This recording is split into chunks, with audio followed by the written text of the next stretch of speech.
akan datang malam di mana tidak ada seorang pun yang dapat bekerja. Malam bicara banyak hal. Malam bicara tentang kematian kita. Atau kesengsaraan, masa tua, sakit, tak berdaya. Malam bicara tentang kondisi di mana setan bekerja double porsi. Sehingga jalan lebar itu semakin lebar. Dan jalan sempit itu semakin sempit. Orang tidak gubris firman lagi. Itu malam. Bahkan malam yang paling parah bagi saya adalah ketika orang sudah masuk di neraka. Baru ada beban pelayanan. Cerita Lazarus dan orang kaya. Si kaya itu sudah terbakar dari di api, di alam maut. Baru ada beban. Lalu dia bilang apa sama Tuhan Yesus? Tolong suruh Lazarus pergi ke rumah orang tuaku. Karena masih ada 5 saudaraku yang belum bertobat. Beban pelayanan muncul saat disiksa di neraka. Ini benar-benar malam. Saya percaya akan banyak orang seperti si kaya itu. Setelah di neraka baru menyesal. Kenapa dulu tidak terlibat? Kenapa dulu tidak melayani? Kenapa dulu tidak injili orang? Kenapa dulu tidak jangkau jiwa? Kenapa dulu tidak dukung gembala sidangku? Kenapa dulu tidak respon ajakan keluargaku untuk melayani? Malam telah tiba. Oleh karena itu, Bapak Ibu, jemaat yang diberkati oleh Tuhan Yesus Kristus.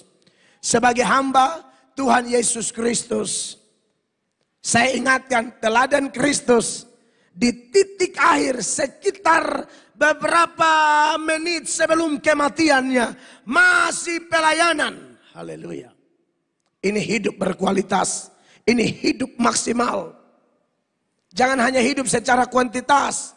Umur berapa, oto berapa, tanah berapa, itu kuantitas semua. Kualitas kita apa? Hidup terlalu lama tapi tidak ada kualitas. Hanya menang di kuantitas. SD berapa tahun, SMP berapa tahun, SMA berapa tahun, kuliah berapa tahun, honor berapa tahun, PNS berapa tahun. Guna apa? Kira-kira begitu. Ada tidak menangkan jiwa. Ada tidak berkontribusi. Sebab kita harus kerja selagi masih siang. Karena malam tidak bisa orang kerja. Diberkatilah Anda yang polisi, dokter, PNS, jaksa. Tapi Anda masih pikir pelayanan. Punya kuasa, punya power, tidak disia-siakan. Saya senang dengan pejabat-pejabat di eksekutif, yudikatif, legislatif. Yang mereka punya power, mereka bilang harus ibadah. Kemarin saya khotbah di kantor wali kota. Aduh Pak Bapak penjabat. Wali kota, PJ wali kota, dia bilang harus Bapak ini kalau tidak ibadah berat. Minta saya masih di Amerika, dia bilang tunggu Bapak tua pulang.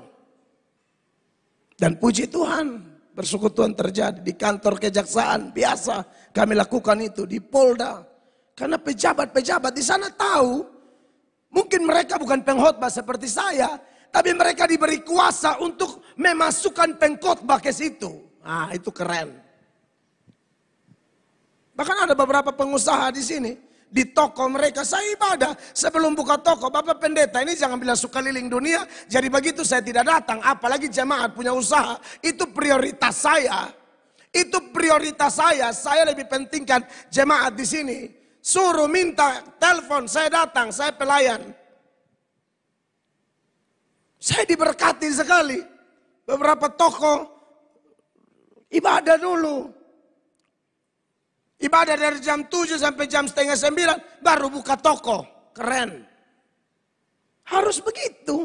Nanti sepanjang khotbah ini kita diteguhkan dengan apa yang saya sampaikan di pendahuluan khotbah ini.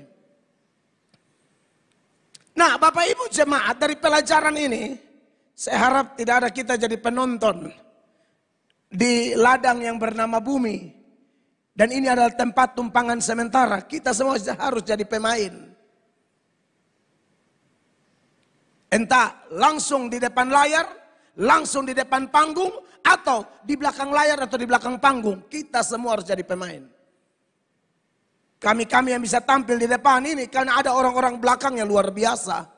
yang support dana, daya, doa, ide-ide terbaik. Makanya pendeta-pendeta bisa pelayanan dengan baik. Terima kasih untuk itu. Saya yakin kok Tuhan kirim jemaat-jemaat ini untuk melakukan itu.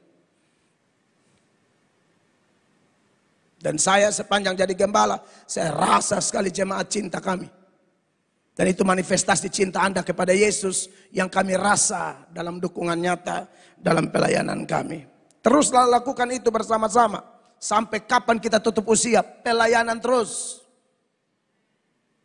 Saya itu dengar kalau orang meninggal di kursi majelis, lagi pelayanan, senang saya. Ya, bapak-bapak pendeta lagi khotbah putus napas di mimbar, keren. Daripada putus napas di KD. Kan banyak yang putus napas di KD, putus napas di Boleh Kale, putus napas di tanpa pelacuran, di hotel, lagi pakai perempuan overdosis obat kuat, kirim datang mayat, memalukan. Pendeta khotbah bingung, ini orang mau masuk mana? Pendeta memilih untuk tidak menyinggungnya. Pendeta hanya berkata, mari kita berhati-hati dengan hidup ini. Begitu sudah. Tua-tua mas nanaok, mas paksa obat kuat. Minum air putih hangat. Supaya pencernaan bagus. Semua dek-deka mati harba biruk saja. Nah, Bapak Ibu jemaat yang diberkati oleh Tuhan Yesus. Dari perkataan kedua di salib ini, saya akan menyoroti dua hal besar.